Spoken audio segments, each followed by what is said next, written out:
nice to meet you. I have seen your show several times, and I like it. And I think what you're doing is fantastic. Now, first of all, is your name Sue or Sue Jo? Someone told me it's now Sue Jo. In the United States, it's Sue Jo. Sue Jo. Because my real name is Sue Johanson. Okay. So they shorten it down to Sue Jo. Like J-Lo. Oh, yeah, me and J-Lo. Yeah. No. Yeah.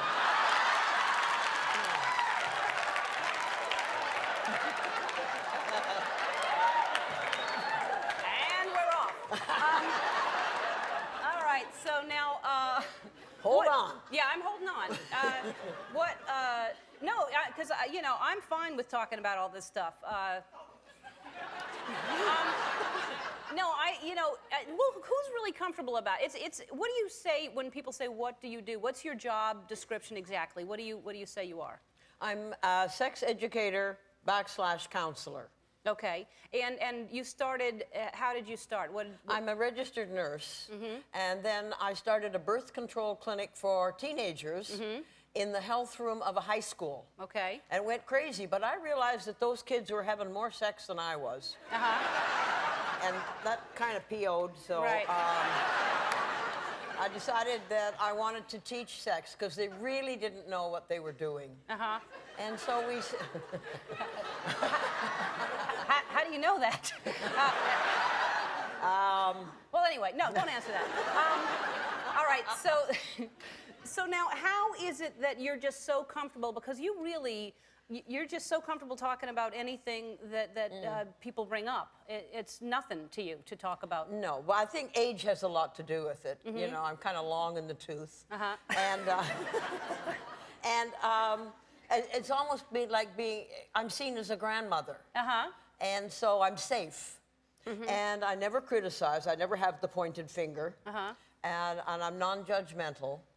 And I never moralize. And I never tell people what they should do. Because what's right for them wouldn't be right for me, and what's right for me won't be right for them, so they have to decide. All right. Now, I'm trying to figure out how to ask this the right way, but for instance, if someone for a profession, their job was, let's say they were a chef, so they cooked all day long. Then when they go home, the last thing they want to do is cook. So... Yeah. Come on. So what do you get tired of talking about all that, or does it get you going like, oh, hey, there's an idea when you get a phone call and go, you know, because you've been married for how long? A long time. Okay. And so is it still a good thing for you? Oh, yes, and it's fun and games. But the problem is when you... Absolutely. Be innovative and enthusiastic. That's what would make it unless you get a cramp in your leg, and then it's hard to be enthusiastic with a cramp in your leg. That's a hard thing, isn't it? Well, that's the hard one, yes. Yeah. All right. I'm gonna come up with some questions. We're gonna go to a commercial, and then I'm gonna ask you, because I'm now stuck. I have no idea. We'll be right back with Sue Johanson right after this. So, okay, we have some questions. We're back with Sue Johanson and our sexpert, our sex educator. And from the audience, we have a couple questions. Judy, she's 39 years old. She says, do you lose your sexual peak? And if so, do you regain it again? And at what ages for men and women? Men never lose it. No? No.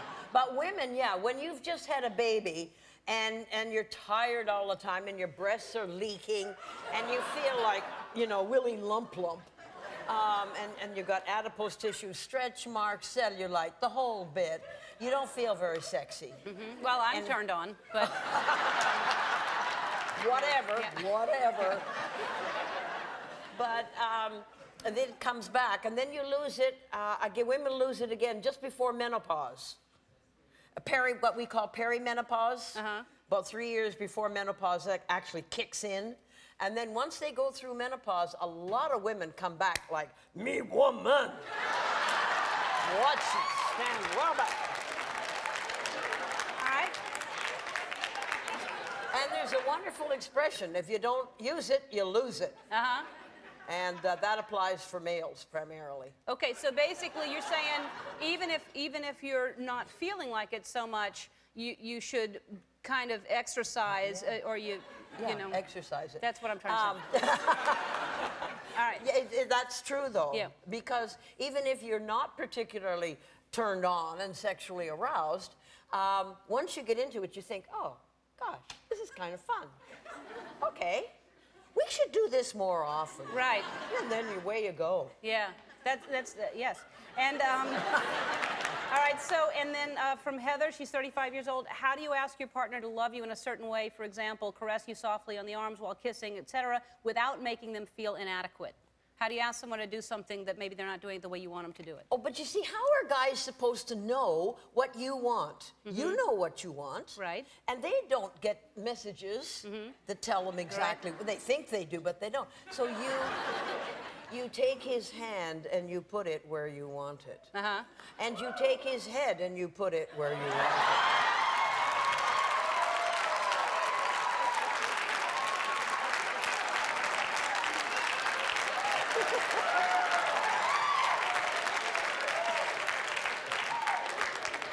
And this comes from Patty, 51 years old. How much sex do you think is healthy in 1 week? As much as you can get. Okay. Yeah. Okay. It's a great thing. Go for it. I mean, you burn up calories, 200 calories every time. Oh. 200 calories every time? Yep. I would think that would depend on how you're doing it. I mean... Oh, well, if you're in, lying there like a blimp in a missionary position and like a plank, no, you're not burning much there, but Yeah. a little gusto, a little enthusiasm.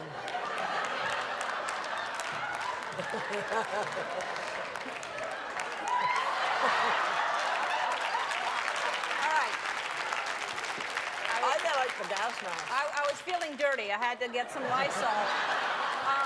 Well, I think the gas Yeah. mask is a wonderful way to say, not tonight, dear, I've got a Yeah. headache. Yeah, that's true. That'll turn them off. Hey, listen, that was great. Thanks so much for being Thank here. you. My And pleasure. Talk Sex with Sue Johanson is on the Oxygen Network Sundays at 11 o'clock.